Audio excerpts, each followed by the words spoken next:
നിരാശ്രയരും അസംഘടിതരുമായ അനേകർക്ക് അത്താണിയാകുവാനായി സ്വയം ചെറുതായവനാണ് ദൈവപുത്രൻ.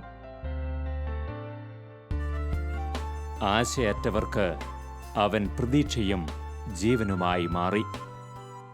കണ്ണീരുണങ്ങാത്ത മിഴികളിൽ മന്ദഹാസം വിടർന്നു. അതെ, അന്ധകാരം ഭീതി നിറച്ച അനേകായിരങ്ങളുടെ ഹൃദയങ്ങളിൽ അവൻ സ്നേഹത്തിന്റെ പ്രകാശം നിറച്ചു.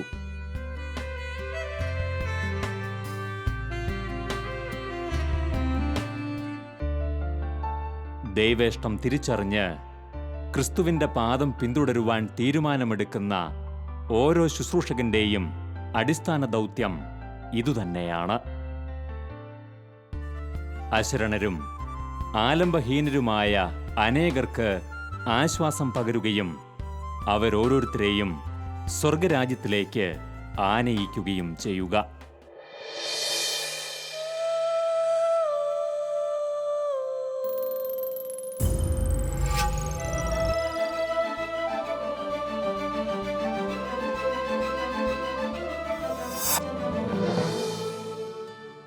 എഴുത്തുകാരൻ, വചനപ്രഘോഷകൻ എന്നീ നിലകളിൽ അനേകായിരങ്ങൾക്ക് ഉറച്ച ജീവിത വീക്ഷണവും ദൈവോന്മുഖമായ കാഴ്ചപ്പാടുകളും പകർന്നു നൽകി മുന്നേറുന്ന ശക്തനായ ശുശ്രൂഷകൻ, ഇടവക വൈദികൻ, സംഘാടകൻ, സാമൂഹ്യ പ്രവർത്തകൻ തുടങ്ങി എണ്ണമറ്റ മേഖലകളിൽ പ്രശസ്തനായ ബഹുമാനപ്പെട്ട വർഗീസ് കരിപ്പേരി അച്ഛൻ സമാനതകളില്ലാത്ത ഒരു മാതൃകാ വ്യക്തിത്വമാണ്.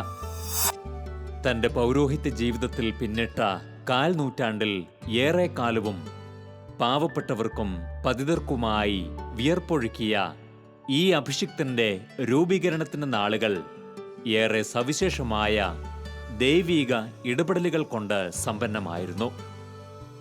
ആദിയിലെ പാവപ്പെട്ടവരുടെ പക്ഷം ചേർന്ന് തന്റെ സ്നേഹം അവരിൽ നിറയ്ക്കുവാൻ ദൈവം പ്രത്യേകം തിരഞ്ഞെടുത്ത ഈ ശുശ്രൂഷകന്റെ കൺമുന്നിൽ പാഠപുസ്തകങ്ങളായി ദൈവം നൽകിയത് ഒട്ടേറെ ജീവിതങ്ങളെയാണ്. പൗരോഹിത്യ സ്വീകരണത്തെ തുടർന്നുള്ള ഏകദേശം 2 പതിറ്റാണ്ടോളം ബഹുമാനപ്പെട്ട കരിപ്പേരി അച്ഛൻ തടവറ പ്രേക്ഷിത പ്രവർത്തനങ്ങളിൽ സജീവമായിരുന്നു. ഇന്ന് ഭാരതത്തിൽ 1397 ജയിലുകളിലായി ശിക്ഷയനുഭവിക്കുന്ന 4 ലക്ഷത്തിലേറെ ജയിൽവാസികൾക്കിടയിൽ പ്രവർത്തിക്കുന്ന 6000-ലേറെ പ്രേക്ഷിത പ്രവർത്തകരും ഒട്ടേറെ പ്രവർത്തന പദ്ധതികളുമുള്ള CBCAയുടെ ജയിൽ മിനിസ്ട്രിയെ ദൈവം വളർത്തിയത് ഈ പുരോഹിതനിലൂടെയാണ് എന്നത് വിസ്മയനീയമാണ്.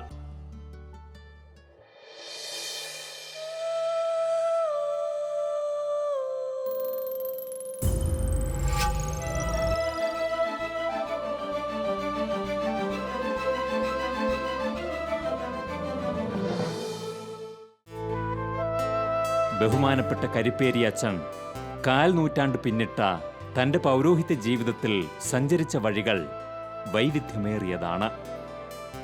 കല്ലും മുള്ളും നിറഞ്ഞതും ഇടുങ്ങിയതുമായ ഏറെ വഴികൾ അദ്ദേഹം തിരഞ്ഞെടുത്തുവെങ്കിലും ഒരു സമാനത എല്ലാ പ്രവർത്തന മേഖലകളിലുമുണ്ടായിരുന്നു. എല്ലായ്പ്പോഴും നിരാശ്രയരായ ഏറെ പാവപ്പെട്ട ജീവിതങ്ങളോടൊപ്പം അവർക്കുവേണ്ടിയായിരുന്നു അദ്ദേഹത്തിന്റെ സേവനങ്ങളെല്ലാം. തടവറ മക്കൾക്കു വേണ്ടിയുള്ള സ്തുത്യർഹമായ സേവനകാലത്തിനു ശേഷം ബഹുമാനപ്പെട്ട കരിപ്പേരി അച്ഛന് പരിശുദ്ധാത്മാവ് നൽകിയ ബോധ്യം വ്യത്യസ്തമായ മറ്റൊരു മേഖലയുമായി ബന്ധപ്പെട്ടായിരുന്നു. കേരളത്തിലെ ലക്ഷക്കണക്കിനായ ഡ്രൈവർമാരെ ഒരുമിപ്പിച്ച് വലിയ നന്മകളിലേക്ക് നയിക്കുവാൻ രൂപീകരിക്കപ്പെട്ട സാരഥി എന്ന കൂട്ടായ്മ അങ്ങനെ രൂപം കൊണ്ടു.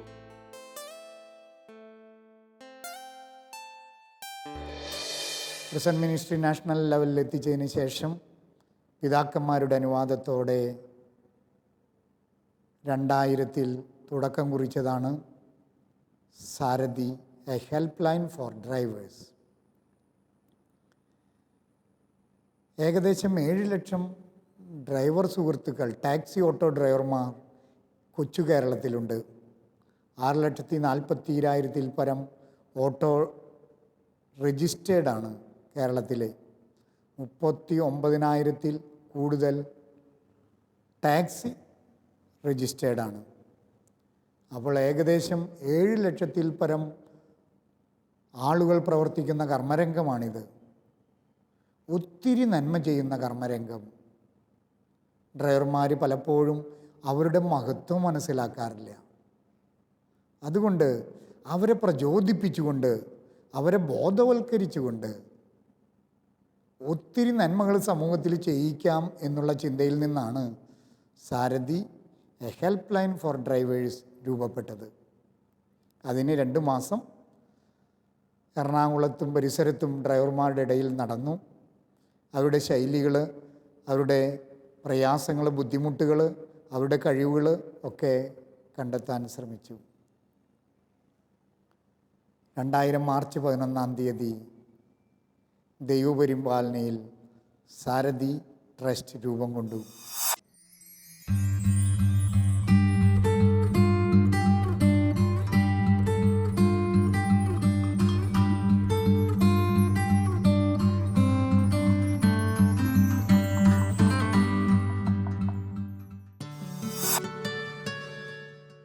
ഏതു നിമിഷവും ആരുടെയും ജീവിതത്തിലേക്ക് കടന്നുവരുവാൻ സാധ്യതയുള്ള 7 ലക്ഷത്തിനു മേൽ വരുന്ന ഒരു വലിയ തൊഴിലാളി സമൂഹം ഡ്രൈവർമാർ.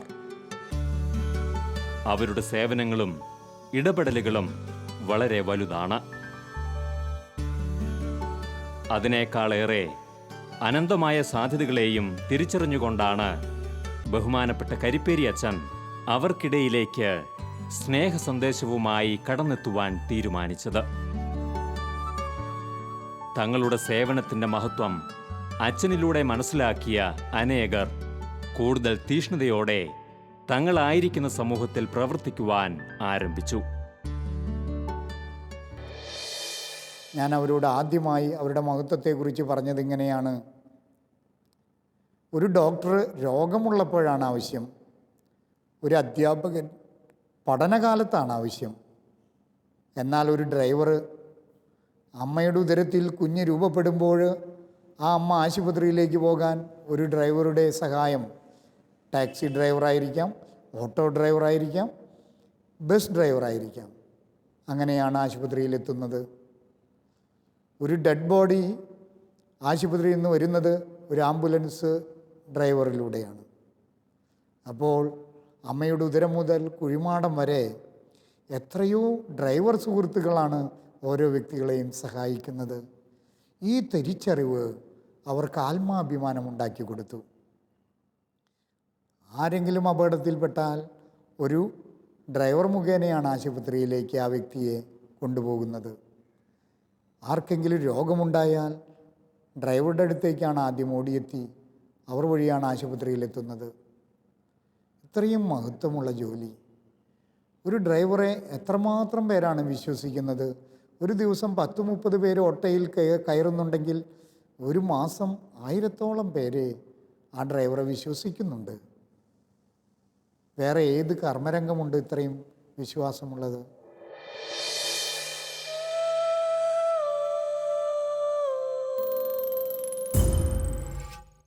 ഇതിൻ്റെ തുടക്കം അച്ഛൻ ഞങ്ങളോട് പറഞ്ഞത്, സമൂഹത്തിലൊരു നന്മ നമ്മളിൽ നിന്ന് പ്രതീക്ഷിക്കണം, വരുന്നവരെ ഒന്ന് പുഞ്ചിരിച്ചുകൊണ്ട് ഡോറ് തുറന്നു കൊടുക്കണം, നമ്മളിൽ യാത്ര ചെയ്യുന്നവർ ഇറങ്ങി പോകുമ്പോൾ ഡോറടച്ച് ഒരു താങ്ക്സ് പറയണം, ഒന്ന് ചിരിക്കുന്ന മുഖത്തോടു കൂടിയായിരിക്കണം, ഇതൊരു മാറ്റത്തിൻ്റെ ഒരു തുടക്കമായിരിക്കണം എന്നാണ് ഞങ്ങൾക്ക് അച്ഛൻ ആദ്യം പറഞ്ഞു തന്നിരുന്ന, ആമുഖമായിട്ട് പറഞ്ഞു തന്നിരുന്ന കാര്യങ്ങൾ. ഇപ്പോൾ അത് വളർന്ന് പന്തലിച്ച് സംഘടനയിലൂടെ ഞങ്ങൾ മിക്കവാറും 3 മാസത്തിലൊരിക്കൽ യോഗം ചേരുകയും ഞങ്ങളുടെ ഷെയറിങ് അങ്ങോട്ടും ഇങ്ങോട്ടും അച്ഛനിൽ കൂടെ പങ്കുവെക്കുകയും ചെയ്യുന്നു. ഒത്തിരി പേരെ സഹായിക്കാനും ഞങ്ങളുടെ സമ്പാദ്യം മാത്രമല്ല, ജീവിതത്തിൽ എല്ലാ പ്രയത്നങ്ങൾക്കും സർവേശ്വരൻ്റെ, ദൈവം തമ്പുരാൻ്റെ ഒരു കടാക്ഷവും കടമയും നമ്മളിലുണ്ട്. അത് നമ്മൾ തിരിച്ച് സഹജീവികളോട് ചെയ്യണമെന്ന് അച്ഛൻ ഞങ്ങളെ പഠിപ്പിച്ചായിരുന്നു. അത് ഈ ചെപ്പിലൂടെ ഞങ്ങൾ പ്രാവർത്തികമാക്കിക്കൊണ്ടിരിക്കുന്നു. അതിൻ്റെ ഒരു അനുഭവം മറക്കാനാവാത്ത ഒരു അനുഭവം കൂടിയാണ്.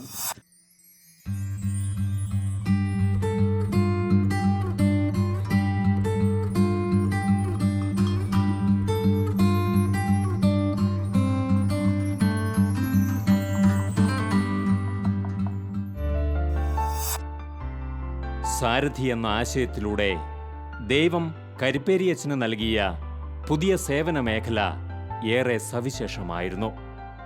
ഇന്ന് കേരള കത്തോലിക്ക മെത്രാൻ സമിതിയുടെ കീഴിൽ ഒട്ടനവധി പ്രവർത്തന പദ്ധതികളുമായി മുന്നേറുന്ന സാരഥിക്ക് അങ്കമാലിക്കടുത്ത് സ്വന്തമായി ഒരു കെട്ടിടവും അച്ഛനോട് ചേർന്ന് പ്രവർത്തിക്കുവാൻ ചില സഹപ്രവർത്തകരുമുണ്ട്. ഈ ശുശ്രൂഷകരിലൂടെ ഈ നാട്ടിൽ ദൈവം ഏറെ അത്ഭുതങ്ങൾ പ്രവർത്തിച്ചുകൊണ്ടിരിക്കുന്നു. ഈ സാരഥി പ്രവർത്തനത്തിൻ്റെ അടിസ്ഥാനം ഒരു തത്വമാണ്, ലേബർ സർവീസ് ആക്ച്വലൈസേഷൻ മെത്തേഡ്. തൊഴിൽ സേവന സംതൃപ്തി തത്വം. ഒരു തൊഴിൽ, ഒരു ഡ്രൈവിംഗ് കാശിനു വേണ്ടി, പണത്തിനു വേണ്ടി ചെയ്യാൻ സാധിക്കും. അതേസമയം തൻ്റെ ജീവിതത്തിലെ ഈ സമൂഹത്തിന് നൽകുന്ന വലിയൊരു സേവനമാണിതെന്ന് മനസ്സിലാക്കുന്ന ഡ്രൈവർ എപ്പോഴും സംതൃപ്തനാണ് എന്നുള്ള കണ്ടുപിടുത്തമാണ് ഈ മേഖലയിൽ ഞങ്ങൾക്ക് നടത്താൻ സാധിച്ചത്. ഒരു ഷിൻഡോ തനിക്ക് കിട്ടുന്നതിൻ്റെ ദശാംശം മാറ്റിവെക്കാനായിട്ട് ബാങ്ക് അക്കൗണ്ടുള്ള ഷിൻഡോ 3000 ദിവസേന 100 രൂപയോളം മറ്റുള്ളവർക്ക് വേണ്ടി മാറ്റിവെക്കുന്ന ഓട്ടോ ഡ്രൈവർ. 10-30 പേരെ കൂട്ടിച്ചേർത്ത് ദശാംശ കൂട്ടായ്മ എന്ന പേരിൽ രൂപപ്പെടുത്തിയ മനോഹരമായ ഒരു ഗ്രൂപ്പ്. മാസം 30,000 രൂപയോളം അവരുണ്ടാക്കി തളർന്നു കിടക്കുന്ന 5 പേർക്ക് 6,000 രൂപ വീതം നൽകുന്ന ഷിൻഡോ. ഇങ്ങനെ എത്രയോ പേരാണ്. അടുത്ത് ഒരു ടോം പറമ്പി, അങ്കമാലിയിലെ ടാക്സി ഡ്രൈവറാണ്. തനിക്ക് കിട്ടുന്നതിൽ നിന്ന് മാറ്റിവെച്ച് വ്രതമന്ദിരത്തിലും സ്കൂൾ കുട്ടികൾക്ക് കുടയായും ഒക്കെ ആ മകൻ സേവനം ചെയ്തപ്പോൾ എന്തുമാത്രം സന്തോഷമാണ് ഈ ഡ്രൈവർമാർക്കൊക്കെ ലഭിക്കുന്നത്. അങ്ങനെ തൊഴിൽ സേവന സംതൃപ്തി തത്വം വളരെ മനോഹരമായിട്ട് കേരള സമൂഹത്തിൽ വളർന്നുകൊണ്ടിരിക്കുന്നു. സാരഥി പ്രവർത്തനത്തിൻ്റെ വലിയ മഹാത്മ്യം.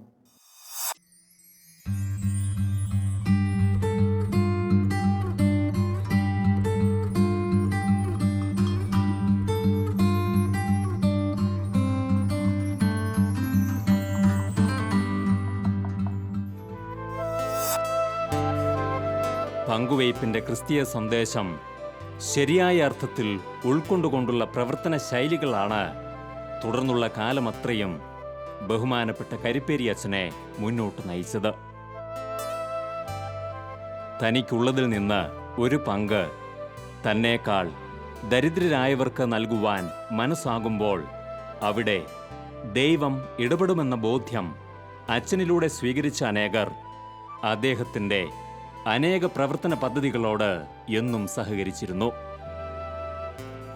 സാരഥിയുടെ പ്രവർത്തനങ്ങളിൽ നിന്ന് മാറി ഒരു ഇടവക വികാരി സ്ഥാനത്ത് അല്പകാലം സേവനം ചെയ്ത അദ്ദേഹത്തിന് അവിടെ കാണുവാനായതും പങ്കുവയ്പിൻ്റെ ദൈവീകത ഉൾക്കൊള്ളുവാൻ മനസ്സായ ഒരു സമൂഹത്തെയാണ്.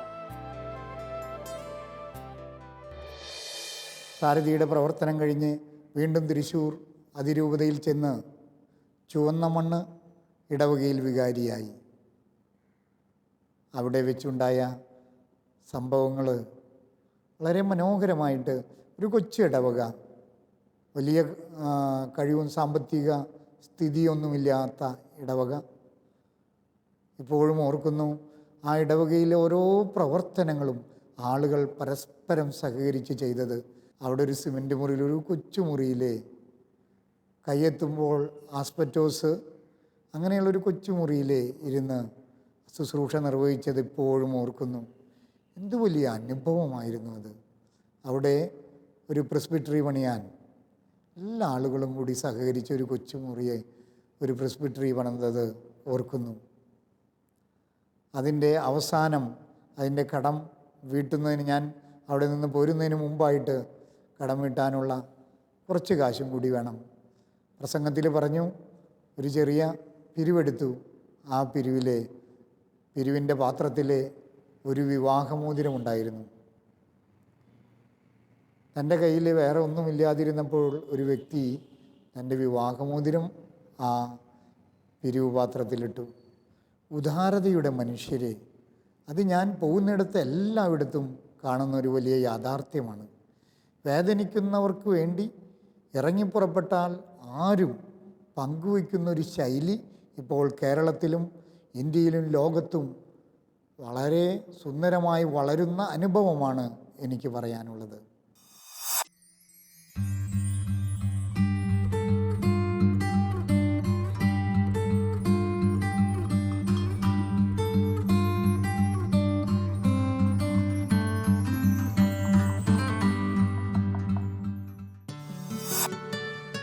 നിരാശയുടെയും ജീവിത സമ്മർദ്ദങ്ങളുടെയും കരാളഹസ്തങ്ങളിൽ അകപ്പെട്ട് ജീവിക്കുവാൻ ബുദ്ധിമുട്ടുന്നവരും ആത്മഹത്യയിലേക്ക് പോലും നീങ്ങുവാൻ തീരുമാനിക്കുന്നവരുമായ അനേകർ ഈ സമൂഹത്തിലുണ്ടെന്ന തിരിച്ചറിവാണ് ബഹുമാനപ്പെട്ട കരിപ്പേരി അച്ഛനെ ശാന്തി സമാജ് എന്ന വലിയ ശുശ്രൂഷയ്ക്ക് തുടക്കം കുറിക്കുവാൻ പ്രേരിപ്പിച്ചത്. അനവധി ആത്മാക്കളെ ജീവിതത്തിലേക്ക് തിരിച്ചു കൊണ്ടുവരുവാൻ ഈ ശുശ്രൂഷയിലൂടെ അച്ഛനും സഹശുശ്രൂഷകർക്കും കഴിഞ്ഞു. ചുറ്റുമുള്ള അനേകരായ വേദനിക്കുന്ന മനുഷ്യമക്കൾക്ക് ആശ്വാസം പകരുവാൻ നമുക്കുള്ള വലിയ ദൈവനിയോഗത്തിൻ്റെ ഓർമ്മപ്പെടുത്തലാണ് ഈ വൈദികനും അദ്ദേഹത്തിൻ്റെ സഹപ്രവർത്തകരും. ശാന്തി സമാജ് എന്ന് വെച്ച് കഴിഞ്ഞാൽ സമാധാനം ചുറ്റുമുള്ളവർക്ക് പകർന്നു കൊടുക്കുന്ന സാധാരണക്കാരുടെ ഒരു കൂട്ടായ്മ. അതിൽ തൊഴിലാളികളുണ്ട്, ജോലിക്കാരുണ്ട്, ഓട്ടോറിക്ഷ തൊഴിലാളികളുണ്ട്. അങ്ങനെയുള്ളവരുടെ കൂട്ടായിട്ടുള്ള ഒരു പ്രവർത്തനം. തൃശ്ശൂരാണ് അതിൻ്റെ ശാന്തി സമാജ് വെൽഫെയർ ചാരിറ്റബിൾ സൊസൈറ്റി. വളരെ മനോഹരമായി വഴിയരികിൽ വേദനിക്കുന്ന മനുഷ്യരുടെ ഇടയിലേക്ക് സ്നേഹസാന്ത്വനമായി കടന്നു ചെല്ലുകയാണ് അവരുടെ പ്രവർത്തന രീതി. ഒരു മനുഷ്യനെ കണ്ടുമുട്ടിയപ്പോൾ അദ്ദേഹം പറയുകയാണ്, ഞാൻ റെയിൽവേ പാളത്തിൻ്റെ അടുത്ത് നിന്നാണ് വരുന്നത്. മരിക്കാൻ തീർച്ചയാക്കി റെയിൽവേ പാളത്തിൽ തലവെച്ച് കിടന്നു, കണ്ണടച്ച് കിടന്നു. അപ്പോഴാണ് തൻ്റെ മകളുടെ കുഞ്ഞിൻ്റെ കരച്ചിൽ കേട്ടത്. അപ്പാപ്പ എന്ന് പറഞ്ഞ്. അങ്ങനെ ആ കേട്ടപ്പോൾ കണ്ണു തുറന്നു. പിന്നെ തല വയ്ക്കാനായിട്ട് ഭയം. അങ്ങനെ പൂരപ്പറമ്പിൽ വന്നിരിക്കുമ്പോഴാണ് സ്നേഹസാന്ത്വനമായി ശാന്തി സമാജിൻ്റെ ദൂതന്മാർ അവിടെ എത്തുന്നത്. ഇന്ന് അദ്ദേഹം വളരെ മനോഹരമായിട്ട് സെക്യൂരിറ്റി പണിയും ഒക്കെ ചെയ്ത് ജീവിക്കുന്നു. അങ്ങനെ നൂറുകണക്കിന് മനുഷ്യരെ ജീവിതത്തിലേക്ക് കൈപിടിച്ച് കൊണ്ടുവരുവാൻ ശാന്തി സമാജിലെ അംഗങ്ങൾക്ക് സാധിച്ചിട്ടുണ്ട്. ശാന്തി സമാജ് അവാർഡ് സംഗമം നടത്താറുണ്ട്. പലപ്പോഴും വലിയ കഴിവുള്ളവരെ ആദരിക്കുമ്പോൾ ഒരു മാതൃകാ തൊഴിലാളിക്ക് സംസ്ഥാന അടിസ്ഥാനത്തിൽ ഒരു മാതൃകാ ഡ്രൈവർക്ക് നൽകുന്ന അവാർഡുകളാണ് ശാന്തി സമാജ് അവാർഡുകൾ. ഇത് ഒക്ടോബർ 2-ാം തീയതിയാണ് നടക്കാറ്. അങ്ങനെ പാവപ്പെട്ട മനുഷ്യരെ ഉദ്ധരിച്ചുകൊണ്ട് ആത്മാഭിമാനത്തിൻ്റെ വക്താക്കളാക്കി തീർക്കുകയാണ് ശാന്തി സമാജ് പ്രവർത്തന രംഗം. അതിൽ സിസ്റ്റർ സിസ്മിയും ദേവസിയും ആൻറ്റുവും കൊച്ചുമോനും അങ്ങനെ തുടങ്ങി ഒത്തിരി പേര് അതിൽ വളരെ മനോഹരമായി പ്രവർത്തിക്കുന്നു.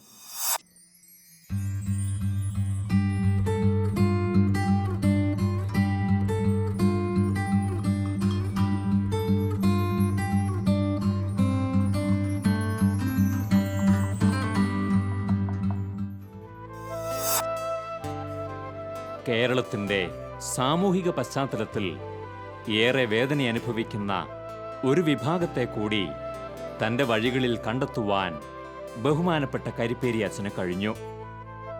സാമ്പത്തിക പരാധീനത അനുഭവിക്കുന്ന കുടുംബങ്ങളിൽ നിന്നുള്ളവരും ഒപ്പം അനാഥത്വം പേർന്നവരുമായ ഏറെ പെൺകുട്ടികൾ തങ്ങളുടെ ഭാവിയെക്കുറിച്ച് കടുത്ത ആശങ്കയിൽ അകപ്പെടുന്ന അവർക്കും ബന്ധുജനങ്ങൾക്കും സാന്ത്വനം പകരുക എന്ന ലക്ഷ്യമാണ് അച്ഛനിലൂടെ രൂപപ്പെട്ട ലേഡി ഗ്ലോബൽ എന്ന പ്രൊജക്റ്റിനുള്ളത്. വിസ്മയനീയമായ പ്രവർത്തന രീതികളിലൂടെ ലേഡി ഗ്ലോബൽ വഴിയായി ജീവിതത്തിൽ മുന്നേറിയ അനേകം പെൺകുട്ടികളുണ്ട്. വേദനിക്കുന്ന ഒത്തിരി പാവപ്പെട്ട പെൺകുട്ടികൾക്ക് ഒരു ജീവിതം കൊടുക്കാനായിട്ട് lady global trust, think globally, act locally, reform personally. നല്ല സാമ്പത്തിക കഴിവുള്ള സ്ത്രീകൾ കഴിവില്ലാത്ത പെൺകുട്ടികളെ സഹായിക്കുന്ന മനോഹരമായ ഒരു ബ്രിഡ്ജ് മേക്കിംഗ്, ഉദാരതയുടെ ഒരു പാലം. അങ്ങനെ മാസം 1000 രൂപ തരുന്ന 10-40 സഹോദരിമാരെ, അങ്ങനെ പഠിക്കുന്ന നഴ്സിങ്ങിനും BEdനും പഠിക്കുന്ന പാവപ്പെട്ട പെൺകുട്ടികൾ, അപ്പന്മാർ മരിച്ചവർ, അപ്പനും അമ്മയും ഇല്ലാത്തവർ, അവർക്ക് പഠിക്കാനായിട്ടുള്ള സാമ്പത്തിക സഹായം നൽകുന്നു. അവർക്ക് ജോലി കിട്ടുമ്പോൾ അവരും മറ്റുള്ളവരെ സഹായിക്കാൻ തയ്യാറാകുന്നു. അങ്ങനെ ഉദാരതയുടെ മനോഹരമായ പാഠങ്ങൾ.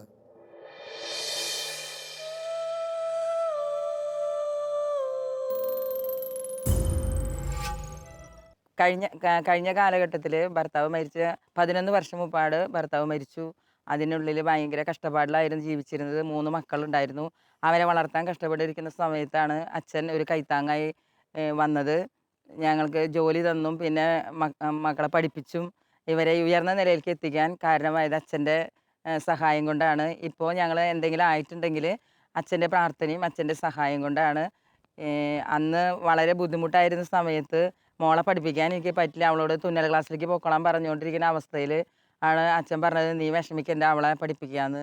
അങ്ങനെ ഇപ്പോൾ അവൾക്ക് സ്റ്റാഫ് നേഴ്സായിട്ട് ജോലിയായി, ശമ്പളമൊക്കെ ആയി, ഇപ്പോൾ സന്തോഷമായിട്ടിരിക്കണു.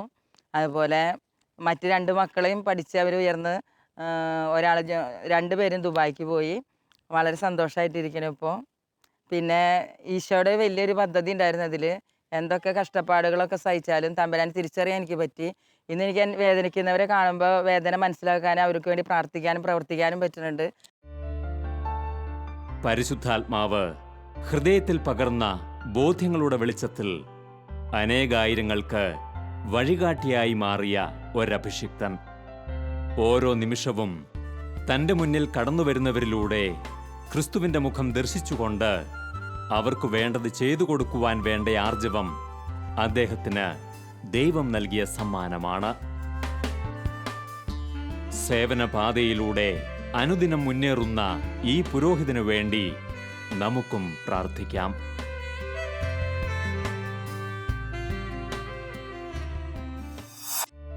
ഭർത്താക്കന്മാർ മരിച്ച് കുട്ടികളെ വളർത്താൻ പാടുപെടുന്ന ഭാര്യമാരെ, ഭർത്താക്കന്മാർ തളർന്നു കിടക്കുന്നവർ, ഭർത്താക്കന്മാർ ഡയാലിസിസ് രോഗികൾ, ഇങ്ങനെയുള്ളവരുടെ കുട്ടികൾ 140 കുട്ടികൾ പഠിക്കുന്നു. അവരുടെ പഠനത്തിന് വേണ്ടി, അവരുടെ ഭക്ഷണത്തിന് വേണ്ടിയൊക്കെ മറ്റുള്ളവരെ കണ്ടെത്തി. കർത്താവ് ഒരു കൊച്ചു ജീവിതം നൽകിയപ്പോൾ അത് മാക്സിമം നന്മ ചെയ്യാനുള്ളതാണ് എന്ന ചിന്തയോടുകൂടെ ഇങ്ങനെ ചെറിയ ചെറിയ കർമ്മരംഗങ്ങളിലൊക്കെ പ്രവർത്തിക്കാൻ കർത്താവ് എന്നെ കരുവാക്കി. കർത്താവിൻ്റെ ദൗത്യം വഴി സൈഡിൽ ബലിയർപ്പിച്ചവൻ്റെ ബലിപീഠം വഴി സൈഡിലേക്ക് ഒലിച്ചിറക്കുക എന്ന ദൗത്യവുമായി വഴിയോരങ്ങളിലൂടെ വേണ്ടാത്തവരുടെ സ്നേഹിതനായി, അവഗണിക്കപ്പെട്ടവരുടെ സുഹൃത്തായി ജീവിക്കാൻ ചെറിയ രീതിയിൽ പരിശ്രമിക്കുന്നു. തനിക്ക് ലഭിക്കുന്നതിൻ്റെ ദശാംശം മാറ്റിവെക്കാൻ ബാങ്ക് അക്കൗണ്ട് ഉണ്ടാക്കി എന്ന് പറയുമ്പോൾ നമുക്ക് എത്രയോ പേർക്ക് സമൂഹത്തിലുള്ള പാവപ്പെട്ടവരെ സഹായിക്കാൻ സാധിക്കും. ഗ്ലോബൽ ചിൽഡ്രനിലെ കുട്ടികളും അമ്മമാരും അവരെക്കാൾ പാവപ്പെട്ടവരെ കണ്ടെത്തി പങ്കുവയ്ക്കുമ്പോൾ അവർക്ക് ലഭിക്കുന്ന സന്തോഷം വളരെ വലുതാണ്.